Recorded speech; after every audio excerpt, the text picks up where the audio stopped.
ikaw ang pinili ko. Marvin, mahal ko, ikaw ang buhay ko. Sa Yamaha nagsimula ang ating kwento. Isang buwang panliligaw bago mo nakuha ang puso ko. Hunyo 1, 2015 nang tayo'y maging tayo.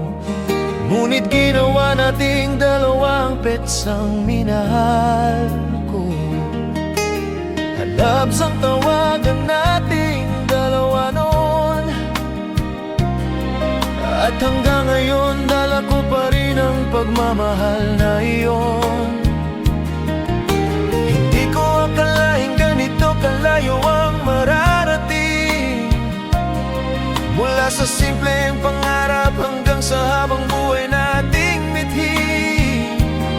Sa bawat araw na magkasama tayo, mas lalo kong napatunayang ikaw ang para sa puso ko. Marvin, ikaw ang tahanan ng puso ko. Sa bawat tunos, ikaw ang kasama ko. Napakaraming pagsubok ang ating nalagpasan, ngunit hindi natin binitawan ang isa't isa kailanman. Ikaw ang biyayang ipinagdasal ko, at habang buhay ikaw ang pipiliin ko.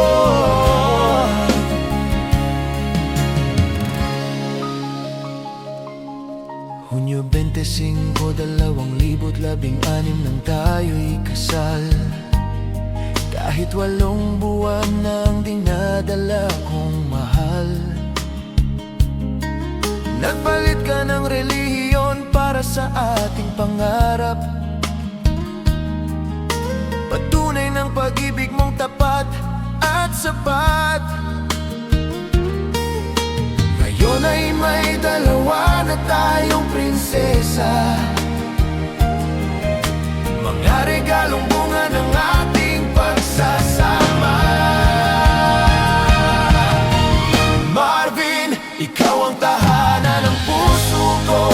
Sa bawat tunos, ikaw ang kasama ko. Napakaraming pagsubok ang ating nalagpasan, ngunit hindi natin binitawan ang isa't isa kailanman. Ikaw ang biyayang ipinagdasal ko, at habang buhay ikaw ang pipiliin ko.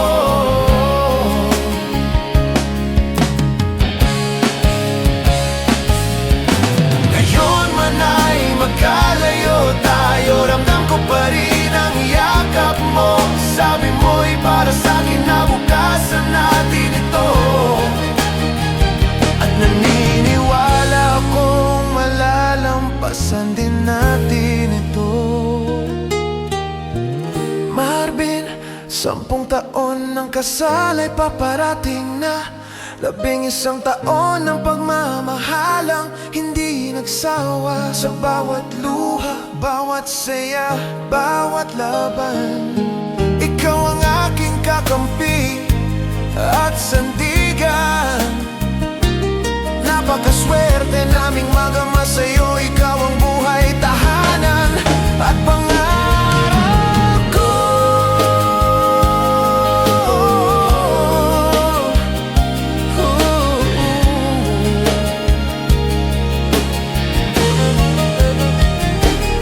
Sa Hunyo 25, 2026, ipagdiriwang natin muli ang ating pagmamahalan. Marvin, mahal ko, salamat sa lahat ng ginawa mo. Habang buhay, ikaw pa rin ang buhay ko.